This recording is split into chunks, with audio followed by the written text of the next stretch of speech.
KTN Maharashtra न्यूजमध्ये आपले हार्दिक स्वागत। आपण पाहत आहात KTN महाराष्ट्र न्यूज।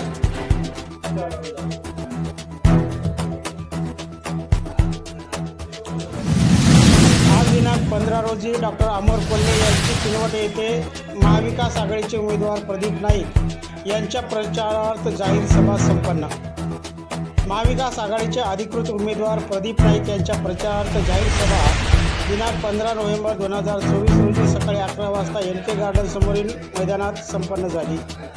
या सभेत संसदरत्न खासदार डॉक्टर अमोर कोल्हे, राष्ट्रवादी काँग्रेस शरद पवारचे प्रवक्ता नितेश कराळे गुरुजी, स्टार प्रचारक तथा राज्याचे सरचिटणीस दादासाहेब शेळके, खासदारचे सुपुत्र कृष्णा पाटील आष्टीकर, माजी आर्मीचे आमदार खाजा बेग, शिवसेना नेते डॉक्टर BD चव्हाण, समनक जनता पार्टीचे संस्थापक अध्यक्ष संदेश चव्हाण, शिवसेनेचे उबाटा गटाचे विधानसभा अध्यक्ष ज्योतिबादादा खराटे, काँग्रेसचे तालुका अध्यक्ष सूर्यकांत रेड्डी, काँग्रेसचे निरंजन केशवे व इतर मान्यवर स्टेजवर उपस्थित होते।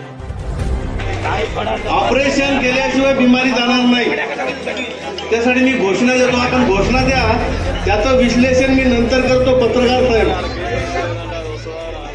भारत माता की, भारत माता की। आपण प्रभू श्रीरामाला मानतो ना, जय श्रीराम, जय श्रीराम। याचं विश्लेषण थोड्या वेळाने करतो आपण। राष्ट्रवादी काँग्रेस पार्टी, शरद पवार गट, शिवसेना उद्धव बाळासाहेब ठाकरे, राष्ट्रीय काँग्रेस पक्ष, भारतीय मार्क्सवादी कम्युनिस्ट पक्ष, विविध घटक पक्षाचे उमेदवार, सन्माननीय माजी आमदार संजयजी नाईक साहेब, या व्यासपीठावर उपस्थित महाविकास आघाडी घटक पक्ष, उद्याच्या 20 तारखेला तुम्हा आम्हाला मतदान करायचं आहे। गेल्या 5 वर्षामध्ये जे भोग आपण या ठिकाणी भोगले, ते भोग या ठिकाणचे दूर करायचे आहे। नाईक साहेबांचा विजय हा काळ्या दगडावरची पांढरी रेघ आहे। मागच्या वेळेस नाईक साहेब पडले, त्यावेळेस मी त्या भीमासंघ होतो। 22,000ची ताकद आहे आपली, बहुजनाचा अल्पसंख्याक माणूस हो। त्याचा प्रचार केला की त्याने खुश होते, तुमचा केला की तुम्ही खुश होता, हो आले की तडी देता। असं करू नका। मागील 5 वर्ष बांधवांनो, आमच्यामुळे या ठिकाणचा भारतीय जनता पार्टीचा शिवसंग्राम नावाला होतं, तो उमेदवार या ठिकाणी तुम्ही आम्ही मोठ्या अपेक्षेने या ठिकाणी निवडून दिला। आपल्याला वाटलं होतं 15 वर्ष कापूस झाला, आता जरा असं सोयाबीन टाकू, म्हणून 5 वर्ष सोयाबीन टाकलं। नाईक साहेब जमीन लई तपली, आता आपला कापूस जोरात या ठिकाणी निघणार आहे, यात माझ्या मनामध्ये कुठे शंका नाही। लोकप्रतिनिधी कसा असावा बांधवांनो, तुम्ही आम्ही या ठिकाणी त्यांना जीवाचं रान करून निवडून दिलं, तुमचं आमचं आस्तेत काय हो? काय त्याने निवडून आला तर 4 पाल्या ज्वारी टाकणार नाही, आणि नाईक साहेब आले तरी 4 पाल्या ज्वारी टाकणार नाही, परंतु असते काय सुख दुःखाचा विषय बांधवणं तुमचा आमचा। जेव्हा जेव्हा आपण या ठिकाणी आपल्याला संकट येते, तेव्हा तेव्हा आपण लोकप्रतिनिधीकडे जातो, त्यांचं कामच असते ते। परंतु या ठिकाणच्या भीमराव केरामांचं कार्यालय हे पोलीस स्टेशन सारखं चाललं, तुम्हाला अनुभव असेल। त्याच्या कार्यालयामध्ये गेल्यावर ते पहिल्यांदा जातच पाय, तेव्हा नारायण काका तर गेला ना, हे पी होय म्हणे, पी म्हणजे प्रधान। गोंड समाजाचा गेला त्याला म्हणे ते जी होय म्हणे, आन समाजाचा गेला त्याला ते ये होय म्हणे, आणि तुम्ही गेले की किरप्याला करणच पाय। म्हणून तुम्हाला सांगतो, लोकप्रतिनिधी हा बांधवांनो कोण्या जाती धर्माचा नसतो, तो सर्वांचा असतो। परंतु यांनी ज्या पद्धतीने पोलीस स्टेशन चालवलं, त्याचा बदला घेण्याची वेळ या ठिकाणी बांधवांनो उद्याच्या 20 तारखेला तुम्हाला आम्हाला आली आहे। अनेक या ठिकाणचे प्रश्न होते, या ठिकाणी मटका जुगार चालत होता। कोरोनाच्या काळामध्ये यानं बिमार पडला होता, बिमार पडल्यानंतर याला नागपूरला भरती होता, मटका जोरात चालू होता, तेजात चालू होता, यानं जेव्हा घरी आला, याचे हप्ते बंद झाले होते, याने त्याचे 2-4 चेले तपाटे बोलवले, प्रमोद पोवरकरजी, आणि तुम्ही बातम्या लावल्या, मटका जुगार तालुक्यात चालूच देणार नाही भीमराव केराम. जे गेले मग पोलीसवाले याच्याकडे, अरे साहेब ऐसा क्यों कर रे, मटकेवाला तर सांगायच लागत नाही. 5-5 लाख रुपयाचा या ठिकाणचा हप्ता यांनी परत चालू केला, आणि या तालुक्याला खिडकी करण्याचं पाप जर कोणी केला असेल, गोरगरीब जनतेला लुटण्याचं काम जर कोणी केलं असेल, गोरगरीब जनतेला बरबाद करण्याचं काम जर कोणी केलं असेल, तर या भीमराव केरामांनी. पण अशा लोकांना आपण निवडून देणार का बांधवांनो? याचा तुम्ही आम्ही या ठिकाणी विचार केला पाहिजे. मी तुम्हाला सांगतो, या ठिकाणी आता बापू तुला मी सांगितलं, याने या ठिकाणी आन समाजाचे किती लोक आले, जर हातवारे करा बरं. आले ना? हा. मी या ठिकाणी सांगू इच्छितो बाबांनो, की तुम्ही आदिवासी आहात, परंतु भीमराव केरामचं म्हणणं आहे की तुम्ही आदिवासीच नाही. याचा पुरावा मी तुम्हाला या ठिकाणी वाजवून दाखवणार आहोत, पत्रकार साहेब, वाजवून. तो पुरावा तुम्ही या ठिकाणी द्या, आणि उद्याला या भीमराव केरामाला विचारा की आम्ही आदिवासी का नाही. त्याची क्लिप मी तुमच्या समोर वाजवून दाखवतो. शांततेने ऐका, कोणी कोणी रेकॉर्ड करा, प्रत्येक गोष्टीचा आपल्याजवळ पुरावा राहते.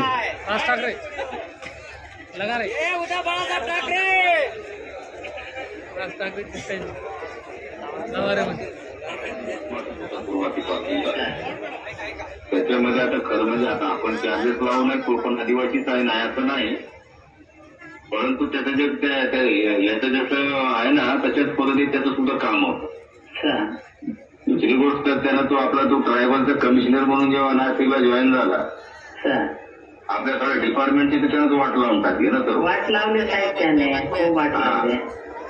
कसं आहे, आधी कसं झालंय की आता आपलाच माणूस असल्यामुळं बाहेरचे लोक बसून बसले, म्हणून त्याचं माझं कधी सुरुवातीपासूनच जमलं नाही ना, आणि म्हणून त्याने मला दुनियाभरचा त्रास दिला नाही का माझ्या मतदारसंघात. Yes sir. मतदारसंघात कसं आहे, म्हणजे इकडे पर्सेंटेज मध्ये थोडे लोक आहेत, ते लोक नाही असं नाही. नाही असं केलं तर मला कसं आहे, आपली रेकॉर्ड म्हणजे आपल्याला तुम्ही माझे असल्यामुळे मला काय भिण्याचं काही कारणच नाही. मला सगळं तसं जर म्हटलं की ते कुठे मध्ये बसतात,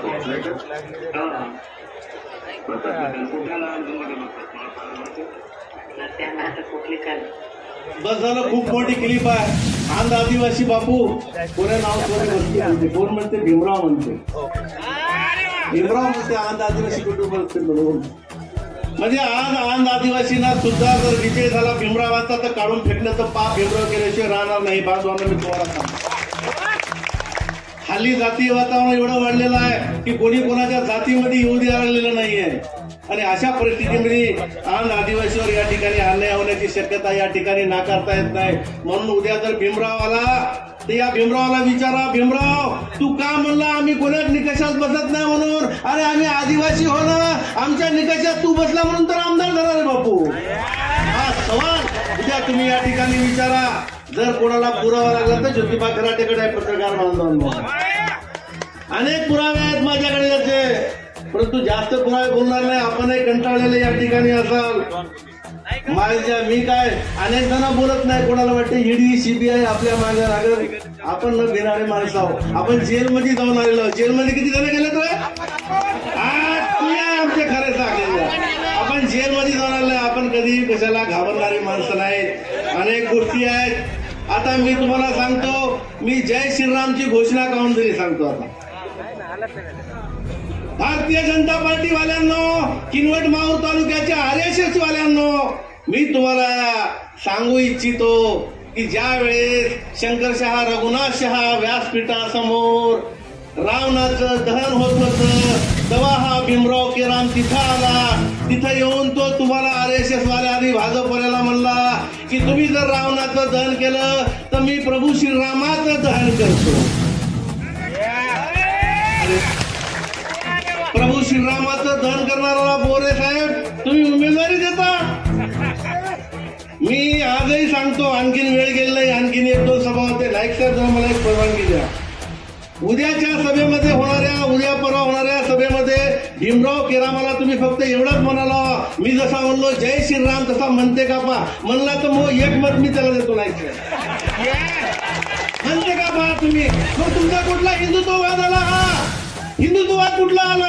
कशाचं हिंदुत्व आलं तुमचं? हिंदुत्व 3 प्रकारचं आहे पोरेजी, 3 प्रकारचं हिंदुत्व. एक ओरिजिनल हिंदू, तुमचा सावकार. कोणता सावकार हा ओरिजिनल हिंदू. त्याला हिंदू म्हणजे हिंदूच होतं, दुसरं काहीच जमत नव्हतं. जमत होतं का? नव्हतं. तुमच्या भाजपपर्यंत हटलं, पडलं टाकलं. हा झाला ओरिजिनल हिंदू. दुसरा हिंदू सेक्युलर हिंदू. सेक्युलर म्हणजे हिंदू म्हणजे मी ज्योतिबा खराटे, मला सगळेच चालते, दलित चालते, मुसलमान चालते, 18 पगड जातीचा बहुजनाचा माणूस, त्याच्यात नाईक साहेब बी आले, हे बी सेक्युलर हिंदू आहे. तर हिंदू आहेत ना हे बी. रामाची पूजा करतो ना आपण, बरोबर आहे. आणि तिसरा हिंदू आहे पोरेजी डुप्लिकेट हिंदू. अरे तुम्ही डुप्लिकेट हिंदूला हिंदुत्वावर मतदान मागता. तुम्ही जर खरे हिंदू असाल, सेक्युलर हिंदूला तरी मतदान करा ना कमीत कमी. हे माझं तुम्हाला या ठिकाणचं बांधवांना आव्हान आहे. अनेक जण पोस्ट टाकतात हिंदुत्व हिंदुत्व हिंदुत्व. उस्मान साहब आपको कितने काम आ दिए जी उन्हें? दोस्त है हमारे, बहुत अच्छी बात है, घबराओ मत.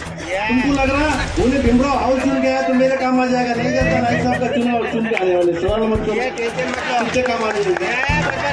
आता कौन हिंदुत्व नाही आलं? भीमराव. आमच्या मित्र उस्मान शेठला 800 कोटीच्या वरे कामं दिले, तेव्हा तो हिंदुत्व कुठे गेलं रे? तेव्हा कोण तुला हिंदू दिसला नाही रे भीमराव? हे डुप्लिकेट पण आहे. आणि मी सावरकर म्हणून मागं टोप्या घालून काढल्या पोरेजी. मी सावरकर, मी सावरकराचे कोणते गुन्हे आहेत यामध्ये? कोणते गुन्हे आहे? काल तर अलगच बोललं बोजडीला. का म्हणे तुमचे काय मुखे घ्यायला का म्हणे? मला एक सांगा, मुखे सगळेच घेतात, कुठला अंधारात असतो? मुका घे ना, तोंड तरी चांगलं पाहिजे ना. अरे भीमराव तुला तोंड पाहिजे, तुला कोण मुक्का देणार? तुला मुक्का नाही, तुला भुक्का देणार आहे. 20 तारखेला भुक्का.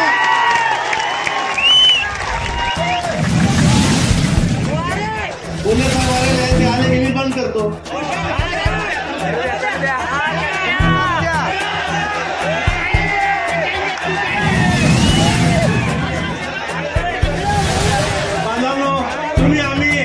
तुम्ही आम्ही आता आमच्या दादासाहेब खूप बोलले, तुम्ही आम्ही बहुजन लोक आहोत.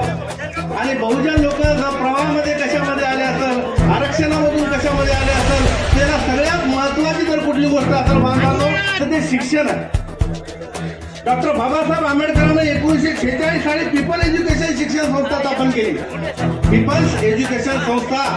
आणि त्याला माहित होतं की माझ्या बहुजनाची लेकरं जोपर्यंत शाळेत जाणार नाही तोपर्यंत हे प्रवाहामध्ये येणार नाही. म्हणून डॉक्टर बाबासाहेब आंबेडकरांनी, महात्मा ज्योतिराव फुल्यांनी, माता सावित्री फुल्यांनी शाळेची दारं, शिक्षणाची दारं बांधून खुली केली. आणि तुमच्या आमच्या बहुजनांच्या लेकराला या ठिकाणी शाळेमध्ये पाठवण्याचं माता सावित्रीनं स्वतः शिक्षिका होऊन शिकविण्याचं काम या ठिकाणी केलं. कपटी लोकांना त्याला शेल मारण्याचं काम केलं. पण माता सावित्री, महात्मा फुले कधी बांधवांना हटले नाही. अनेक गीतं निघते, सावित्री जर नसती तर शिक्षण खाली बांधकाम. उदाहरण आहे माझं, गोकुंदा ते किनवट 50 लाख रुपये शिशिरोड असतात. एक केले, एक उचलले, एक केले, एक उचलले. कुठून पैसा आला एवढा? मालमत्ता जर सांगतो म्हणून तर हैराण होसारो हैराण. यायला तुम्हाला सांगतो 15 वर्षात कमी नाही तर 15 महिन्याचाच कार्यक्रम केला. तेव्हा मी आता जास्त काही बोलत नाही आपल्याला हे असलेल्यामुळे. मी एक गांधीनगरचा मुद्दा सांगतो, ते सांगू का? अब बोलतो सांगतो तुम्हाला जास्त बोलून नहीं.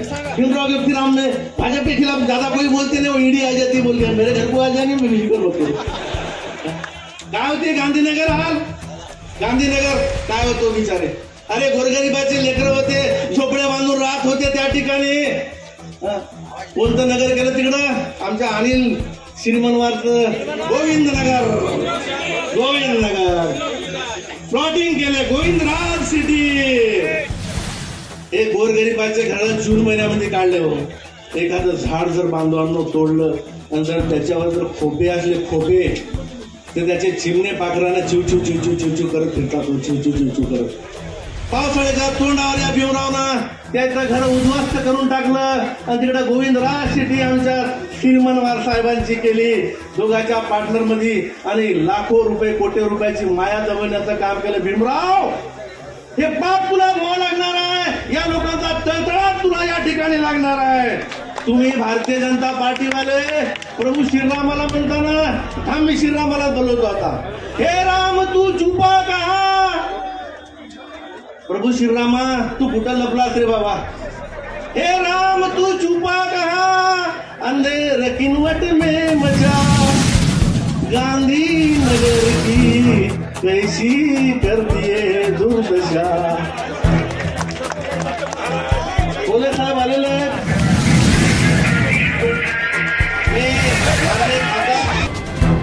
परिसरातील घडामोडी पाहण्यासाठी पाहत रहा KTN Maharashtra news. Channel subscribe करा, लाईक करा, पुढील गोष्ट शेअर करा.